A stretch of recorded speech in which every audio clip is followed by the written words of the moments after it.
question for you regarding dealing with unconscious people and whether you yourself, maybe more so earlier in your life, whether you have felt lonely or isolated or frustrated in dealing with unconscious people, and what your approach was to that at different stages of your life. Right, yes.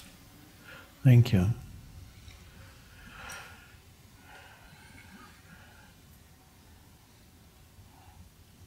Well, that perhaps is the main challenge for everybody, because it is people mostly to who we get challenged by. Other sources of challenge are, of course, your physical body could present a challenge. There can be financial challenges. But large part of challenges come through humans, because humans are difficult. Many humans are still very much trapped in ego. First part of your question, I was relatively isolated for many years of my life when, after the shift in consciousness, I carried on with my normal life. It had a certain momentum. I was still in the academic world. And then 3-4 years later, I had to go out of that, leave it behind completely. And then many years happened when I was not related to the world, to any of the usual channels. I had no particular job, no relationships, no close relationships.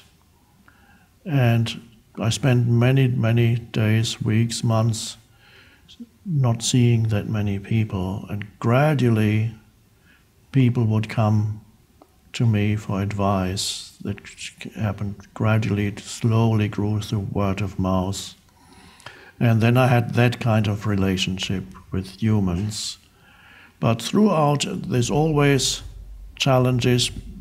Even if you live in relative isolation, you will come into contact with humans that are unconscious. So I think you need to welcome that, because it's those challenges force you to become more present. You remember I talked about the other day, if you want to make the body stronger, you do exercise, you do physical exercise. And what is physical exercise? It's making life difficult for the body. That's a new way of looking at it, but if you look at it close, you'll see it is true, because the body suddenly has to make an enormous effort. You're forcing the body, you're giving the body challenges that were not there before. Lift a heavy weight, run a mile, or whatever it is you're doing. And so then through being challenged beyond its comfort zone, the body gets stronger. And in the case of spiritual growth, we need all those unconscious humans to challenge us. Otherwise, the presence would not intensify and arise. So the first thing we need to do, and I learned that also, to regard these unconscious humans as blessings. So rather than believing you shouldn't be here making my life difficult, regard the unconscious human as a necessary part of being here on this planet at this time. And so you can welcome them when they make life difficult for you. The important thing is, though, that the unconscious humans do not pull you into unconsciousness yourself. That is the challenge, the biggest challenge. And what I mentioned in the previous session also applies here. When you are being challenged by situations or people, up to a certain point of human development, the moment a situation gets challenging or you meet a challenging person, you become reactive and become more unconscious than you were before you were challenged. So you meet an angry person, you get angry yourself. You meet a confrontational person and you become even more confrontational, you're fighting. Then a certain thing happens, you reach that level where beyond which the challenges make you more conscious. I think most of the people here will have reached the level where you may occasionally be pulled back, yes, but they have reached the level where from now on, when challenges come into your life through situations or people, you become more present rather than be pulled into unconscious reaction. And that's your spiritual practice, that can be your main spiritual practice.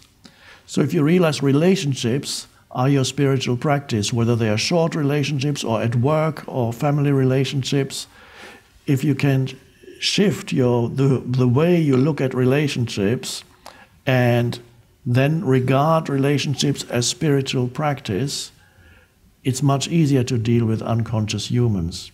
And then the challenge is to stay present while they are being unconscious with you. I learned that early on when, after my shift in consciousness, my father's second wife was quite unconscious, and then not only unconscious, she developed a mental illness, but the mental illness was already hidden in the unconsciousness. The mental illness she developed was acute paranoia, and she was in a mental home for a while, then came back home. Whenever I visited them, once or twice, as I mentioned before, I stayed in hotels, but many times I went there, stayed with them, and I realized the moment I saw her, I would become intensely present. I would just go, and then she would start talking to me. Usually the stories would start with talking about her enemies, the people who were waiting down in the street and who would follow her, people she would see in shops. And according to those stories, there must be at least 100 or 200 people whose main occupation is to follow her and make her life difficult. But that was the story, so I had to listen. The moment I arrived, she would tell me the latest events of what happened to all these people who were following her and doing things to sabotage her life, all fictitious.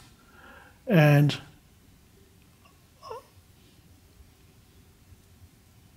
immediately I went into very intense presence. And by the second day, the stories would subside a little bit. And by the third day, she wouldn't talk that much. And once or twice, it happened that I was not acutely present when she was talking, and immediately the old stories would come back up. She would even look at me suspiciously and say, why are you really here? What do you want from me? So I noticed my consciousness had an effect on her state of consciousness. So that was particularly noticeable in that case. And she became more sane while I was there. And the moment I left, she went back into a complete unconsciousness.